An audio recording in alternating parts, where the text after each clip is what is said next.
आचार संहिता के बाद ग्रेड सेकंड की भर्ती आ रही है। ये दोनों मैं आपको बताऊं, लगभग पुख्ता सूचना के आधार पे मैं बोल रहा हूं, ग्रेड फर्स्ट और ग्रेड सेकंड। और ये जो आपका पैटर्न था उसी पे होगा। मामूली चेंज ये हो सकता है सिलेबस में आंशिक परिवर्तन, जो हर बार होता है। जैसे पिछली बार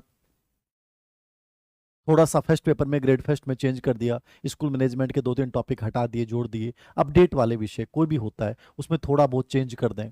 मैं मतलब कोई भी चीज को लेकर मामूली कोई फेरबदल हो तो जरूरी नहीं कि ऐसा होगा। बाकी ग्रेड फर्स्ट और ग्रेड सेकंड जिस पैटर्न पे होती आई हैं उसी पैटर्न पे आपके सामने एक भर्ती आ रही है। और ये निश्चित रूप से आ रही है। जो बच्चा गंभीरतापूर्वक प्रिपरेशन कर रहा है उसको अन्य बातों पे ध्यान दिए बिना इस परीक्षा को ध्यान में रखकर, इसके पैटर्न को ध्यान में रखकर अपनी तैयारी को जारी रखना चाहिए।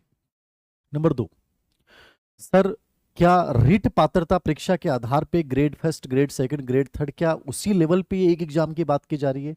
ग्रेड थर्ड के लिए पूर्ववर्ती बीजेपी सरकार में ये होता था कि रीट के अंकों के आधार पे ग्रेड थर्ड में आपका डायरेक्ट चयन होता था। तो उस प्रक्रिया को निश्चित रूप से फॉलो करेंगे।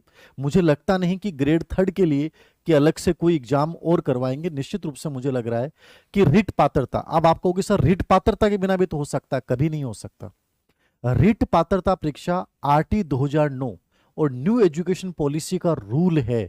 उसके बिना आज आपने देखा होगा कि बंगाल में 24,000, लगभग 25,000 टीचर्स की भर्ती को रद्द कर दिया गया, जो 2016 में हुई थी।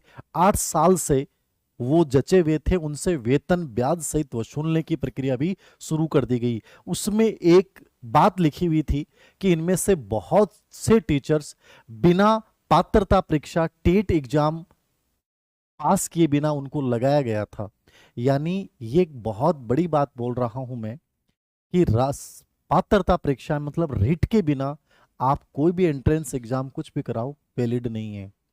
आपको पात्रता परीक्षा तो करनी होगी। तो आपको सबसे पहले मैं बोल दूं, आपको भी दबाव बनाना चाहिए सरकार पे। ग्रेड थर्ड की भर्ती तब तक नहीं आएगी जब तक रीट का एग्जाम नहीं होगा। और ग्रेड थर्ड की भर्ती भी मेरे अनुसार, जो मैं जहां तक समझ पा रहा हूं, ये रीट के बेस पर होगी। यानी आपका जो रीट का एग्जाम है वही फाइनल एग्जाम बन जाएगा, मैं जहां तक समझ रहा हूं, क्योंकि पूर्ववर्ती सरकार ने ऐसा ही किया था। और ये बार बार इस चीज को लेकर बयान दे रहे हैं।